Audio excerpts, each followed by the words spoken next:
Hi and welcome back everyone. Thank you for joining me. Today I'm going to cover a really important topic that I see a lot of people getting this wrong. Should I be walking, jogging or running for weight loss and more specifically fat loss? My name is Nicholas Carellin. I'm an exercise sports scientist and I absolutely love helping people. So let's just get into it. Mainly when I see people training, it's for trying to burn fats, and it depends on your goal now. So I'm talking about fat loss. People are in the gym, I see working really hard, sweating, getting their heart rate up, really trying to burn calories.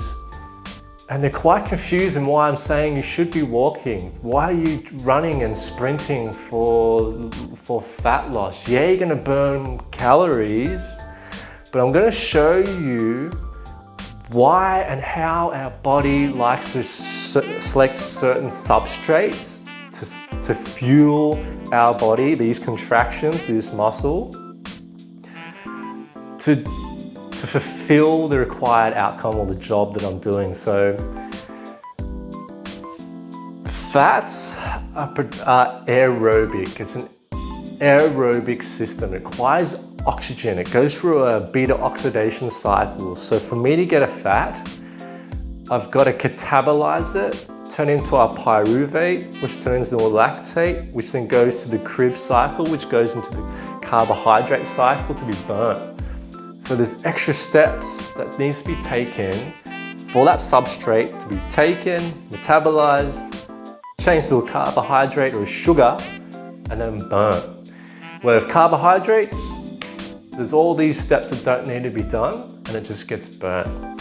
So our body favors fats for very low intensity. And I'm going to show you here and how and why. So at university, I was subject to a VO2 Max test where they pretty much put a mask on me, I had a couple of machines, and as I was doing these certain workloads, rest, 4 kilometers an hour, 6 and 8, they were capturing my expired breath, because that's how we lose calories, is through breathing. And they tested the percentage of substrate which was used, carbohydrates or fat, to fuel that workout, to fuel that movement. Now, this is quite interesting. At rest, about 70% of my fuel is from fats. And when I mean at rest, I was just standing on the treadmill, just breathing, getting my body into like a relaxed state while standing. As I started moving and getting to 4 kilometers an hour, the percentage of fats actually dramatically increased. I was at around 85% of my fuel source that my body was using was from fat. So by moving my body, I was actually utilizing more fats. I was using less carbohydrates. So I'm digging into the fat stores in my body. As I talked about that cycle, it takes a bit of time.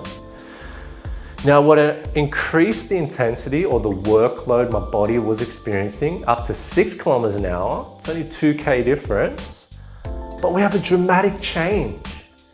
50% of my fuels were now coming from carbohydrates. And that's only a small increase in my work output, the intensity. So I want to show you how sensitive the body is to change. At 8 kilometers an hour, which is like a jog, around about a jog, moderate pace, my body was using 80% carbs. It wasn't really using fat substrates to fuel the movement. So this here is just evidence to show that if you're out there and working hard and on the treadmill running and sprinting and jumping and whatever it may be, this higher intensity movement, you are not burning fats. You are burning calories, yes, but predominantly from carbohydrates. Now, if you wanted to burn fats, and this is all you need to do, is just walk. And I didn't capture heart rate because that's going to be something that everyone can use. When we're walking, if you've got a Fitbit or something like that, or somewhere you can calculate your heart rate by checking your carotid artery. Around 100 to 110 beats a minute, roughly around there, is going to be predominantly fats. When you get your heart rate up there, like when you're running or you're getting up and you're going for a sprint, or your weight training, when you're doing your weight training, that is predominantly carbohydrates. Your muscles are going to not want to go through this long cycle of breaking down fats, turning into a sugar to be burnt. It's going to go straight to a carbohydrate. So I really wanted to keep this session short. Now, before I end this, yes, high intensity interval training is important. It has different applications, like if you want to increase your anaerobic threshold, or there's your ability or your capacities to work at that intensity, conditioning. I'm talking about using fat substrate, burning fats for the everyday guy, everyday girl who's out there and just wants to go out and work in the gym and get the best bang for buck. So keep the intensity low, just walk, and I'll give you an average. When I'm out on the treadmill, 5 kilometers an hour, you're deepening your breath, taking plenty of fluids. You can burn about 300 calories. About 80% of that is fat, which is great. Divide that by 9, because I know there's 9 calories per gram that are going to be burnt. If I don't want to get 2 grams of fat burnt, 9 calories, I don't want to get too deep. So roughly in a session, I can burn around 40 grams of fat per session. It's not a heck of a lot, but when you're doing days on end and months, it adds up. In a month, you can burn 1 kilo of fat. So I wanted to really get it through that, have these expectations where it's a very slow, timely process. This takes time. Don't be frustrated. Just enjoy the process, and I'm going to add a link into the description of how we should be eating to sustain that. So if we have a great balanced diet, we're hitting our BMR, our calories, go and check that video out. We're walking, we're doing a couple of days a week of weight training, even 2 days a week is plenty. You are going to have the best recipe for predominantly fat loss, preserving muscle mass, and you're going to have a lifestyle you're going to be able to sustain indefinitely.